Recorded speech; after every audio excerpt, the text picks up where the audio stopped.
Hello students, आज हम आपके सामने लेकर आए हैं 10th क्लास की फिजिक्स। जो भी व्यूअर्स हमारे चैनल के साथ जुड़े हुए हैं उन्हें सभी पता होगा कि हमारे चैनल पे आपको 9th से 12th तक की फिजिक्स और मैथ की तैयारी बाकायदा अच्छे तरीके से कराई जाएगी। और क्रम चल भी रहा है, आपको फिजिक्स की 12th की वीडियो 2-3 मिल चुकी हैं और मैथ की बहुत सारी वीडियो पड़ी हुई हैं। और इसी टाइप से आज मैं आपके सामने हाई स्कूल की फिजिक्स लेकर आया हूँ। तो जो नए व्यूअर हों वो चैनल को सब्सक्राइब कर लें, क्योंकि आपको इस चैनल पर संपूर्ण साइंस और मैथ की तरह जाएगी। अगर आपने क्रम से इस चैनल पे विजिट किया तो आपको कहीं कोचिंग जाने की जरूरत नहीं पड़ेगी, आपको सारा सिलेबस यही मिल जाएगा। क्लियर है? तो आपके जो फ्रेंड भी हो उनको भी शेयर कर दीजिएगा और उनसे भी कहिएगा कि चैनल को सब्सक्राइब करें। तो समय ना बर्बाद करते हुए हम आपको ले चल रहे हैं सीधे फिजिक्स पर। तो हाई स्कूल का पहला चैप्टर जो है वो उसका नाम है प्रकाश का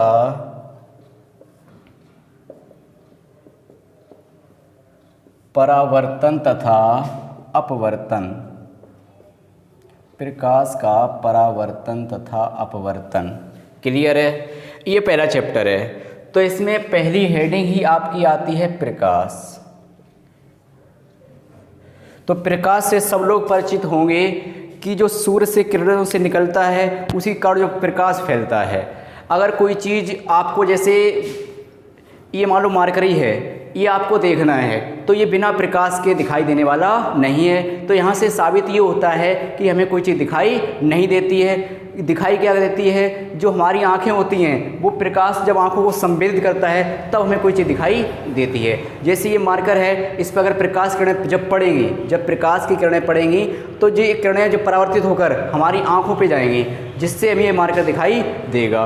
क्लियर है? तो यहाँ से एक बात आपने अभी सीखी कि हमें कोई चीज़ दिखाई नहीं देती है, वो प्रकाश के कारण दिखाई देती है। किस कारण दिखाई देती है? प्रकाश के कारण दिखाई देती है। तो यहाँ से आपने समझा कि प्रकाश क्या होता है।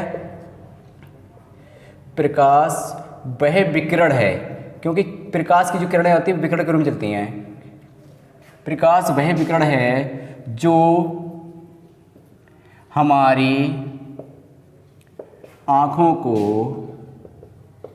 संवेदित करता है। इस शब्द को याद रखना है अच्छे से, क्योंकि जो प्रकाश होता है वह क्या होता है? वह विकिरण होता है जो हमारी आंखों को संवेदित करता है, यानी किसी चीज़ को देखने के लिए प्रेरित करता है। और जो प्रकाश होता है, प्रकाश विद्युत चुम्बकीय तरंगों के रूप में चलता है। किसके रूप में चलता है? विद्युत चुम्बकीय तरंगों के रूप में चलता है। एक नंबर का क्वेश्चन यहाँ से बन सकता है कि प्रकाश किसके रूप में चलता है? तो विद्युत चुम्बकीय तरंगों के रूप में चलता है। तो पहले आपको क्या लिखना है? प्रकाश क्या होता है? वह विकिरण होता है जो हमारी आंखों को संवेदित करता है। और प्रकाश क्या होता है? विद्युत चुम्बकीय तरंगों के रूप में चलता है। क्लियर है? और जो प्रकाश की चाल होती है, प्रकाश की निर्वात में जो चाल होती है वो कितनी होती है? 3 × 10⁸ मीटर प्रति सेकेंड होती है। क्लियर है? और जो प्रकाश की तरंग दैर्घ्य होती है, प्रकाश की तरंग दैर्घ्य जो होती है वो 3900 एंगस्ट्रॉम से 7800 एंगस्ट्रॉम के मध्य होती है।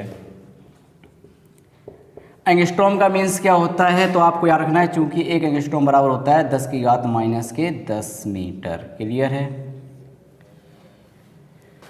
तो प्रकाश की जो तरंग दैर्घ्य होती है वो 3900 से 7800 एंगस्ट्रॉम होती है। अगर पेपर में पूछा जाता है प्रकाश से आप क्या समझते हैं, तो आपको लिखना होगा प्रकाश वह विकिरण होता है जो हमारी आंखों को संवेदित करता है। प्रकाश विद्युत चुम्बकीय तरंगों के रूप में चलता है। प्रकाश की चाल 3 × 10⁸ मीटर पर सेकंड होती है और प्रकाश की तरंग दैर्घ्य 3900 से 7800 एंगस्ट्रॉम होती है। इसमें एक एक नंबर के 2-3 क्वेश्चन बन जाएंगे। जैसे पूछ लेगा प्रकाश किन तरंगों के रूप में चलता है, तो ऑप्शन होगा विद्युत चुम्बकीय तरंगों के रूप में चलता है। क्लियर है? दूसरा क्वेश्चन पूछ सकता है प्रकाश की चाल कितनी होती है, तो आपको याद रखना है 3 × 10⁸ मीटर सेकंड होती है। तीसरा क्वेश्चन पुट हो सकता है एक नंबर का कि प्रकाश की तरंग दैर्घ्य कितनी होती है, तो प्रकाश की तरंग दैर्घ्य होती है 3900 से 7800 एंगस्ट्रॉम होती है। क्लियर है? नेक्स्ट हेडिंग इसमें आती है प्रकाश का परावर्तन। प्रकाश का परावर्तन। ये कुछ नहीं है, बस आपको पढ़ते ही याद हो जाएगा। जो प्रकाश का परावर्तन होता है आपने देखा भी होगा, घर पे प्रैक्टिकल भी किया होगा। कभी आपका दर्पण यानी शीशा जिससे आप चेहरा देखते हैं वो कभी कभार क्या होता है धूप में रह जाए, या कभी देखा होगा कोई चिकनी जैसे बाल्टी वगैरह आपकी धूप में रह जाए, तो क्या होता है उससे प्रकाश का फोकस कहीं ना कहीं पड़ता है। तो यहाँ से एक बात समझ में आती है कि जो प्रकाश किसी चिकने सतह पर पड़ता है तो उसका कुछ भाग वापस लौट आता है। इस घटना को ही प्रकाश का परावर्तन कहते हैं। जैसे लकड़ी रख दें या और कोई चीज़ रख दें, जैसे ईंट वगैरह रख दें, तो इससे प्रकाश क्या होगा, वापस नहीं लौटेगा। तो जो चिकनी सतह होगी जिसकी, यानी जब प्रकाश किसी चिकने सतह पड़ता है तभी वापस आ सकता है, खुरदरे पड़ेगा तो वापस नहीं आएगा। तो यहाँ से इसकी डेफिनेशन बन जाएगी, जब प्रकाश किसी चिकने सतह पर पड़ता है तो उसका कुछ भाग वापस लौट आता है। इस घटना को प्रकाश का परावर्तन कहते हैं। तो क्या करना है, जब प्रकाश किसी चिकने सतह पर पड़ता है तो उसका कुछ भाग वापस लौट आता है, तो इस घटना को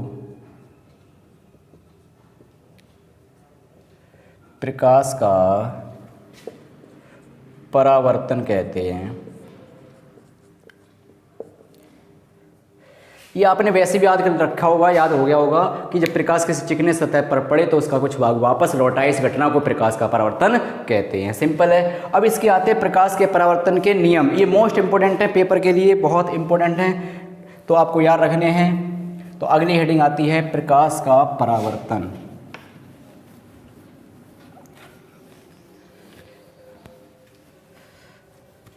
अगली हेडिंग है प्रकाश का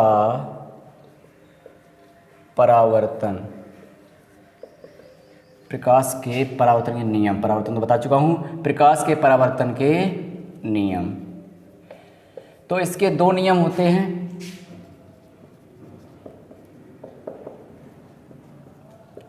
वो कहाँ से आते हैं, जैसे प्रकाश की जो परावर्तन हेडिंग मैंने बताई है, जैसे मान लिया हमने ये दर्पण ले लिया, एक मिरर, एक हमने ये दर्पण दे दिया, और इस पे जैसे ही प्रकाश की किरण आई वो परावर्तित होकर सीधी उसी अंश पे वापस लौट गई, और बीच में एक क्या होगा, अविलंब होगा, ABC। तो ये क्या है, आने वाली किरण को बोलते हैं आपतित किरण, आपतित किरण। और यहाँ दूसरी क्या है, अपवर्तित किरण, आपतित किरण और परावर्तित किरण, परावर्तित किरण। ये होता है अविलंब, यानी लंब है ना इस पे, और ये जो होता है आने वाला, इसे बोलते हैं आपतन कोण, इसे डिनोट करते हैं I से, और ये होता है परावर्तन कोण, परावर्तन कोण, इसे डिनोट करते हैं R से। ठीक है। परावर्तन में आपको यही चित्र बनाना पड़ेगा। एक दर्पण दे दिया, यानी मिरर है ये। जब इस पर कोई आपतित किरण आती है तो उसी अंश पे वापस लौट जाती है, इसी घटना को प्रकाश का परावर्तन कहते थे।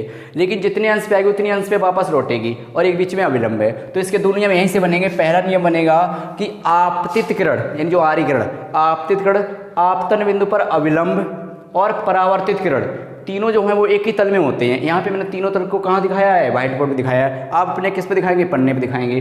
तो ये तीनों कहाँ हैं, एक ही तल में होते हैं। कहाँ हैं, एक ही तल में। आपतित किरण आपतन बिंदु पर अविलंब तथा परावर्तित किरण तीनों एक ही तल में होते हैं। पहला पॉइंट हो गया।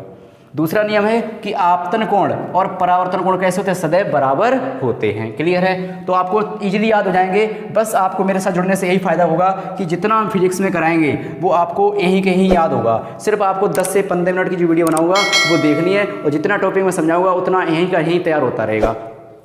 और न्यूमेरिकल भी आपको ऐसे ही कराए जाएंगे जो पेपर में आते हैं, और वो आप यहीं के ही सीख जाएंगे। क्लियर है। तो हमारे चैनल से जुड़ें, और जो नए व्यूअर चैनल को जरूर सब्सक्राइब कर लें, क्योंकि आपकी फ्री ऑफ कॉस्ट सारी तैयारी कराई जाएगी मैथ और फिजिक्स की, वो भी किससे, 9th से 12th तक क्लास की।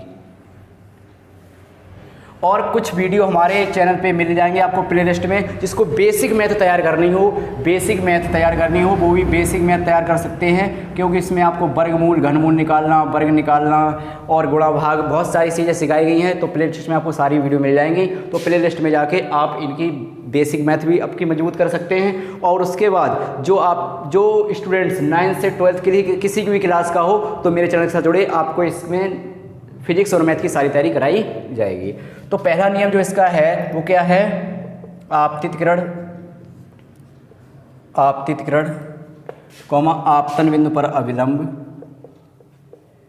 आपतन बिंदु पर अविलंब तथा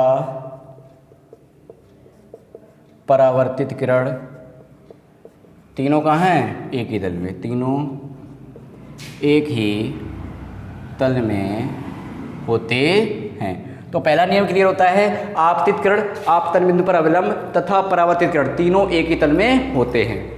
दूसरा क्या बताया है? आपतन कोण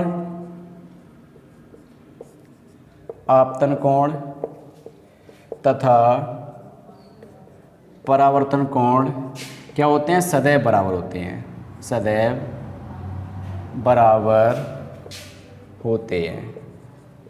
क्लियर है? अर्थात कोण I बराबर कोण R, ये दोनों कोण कैसे होते हैं? आपस में बराबर होते हैं। तो आपतन कोण और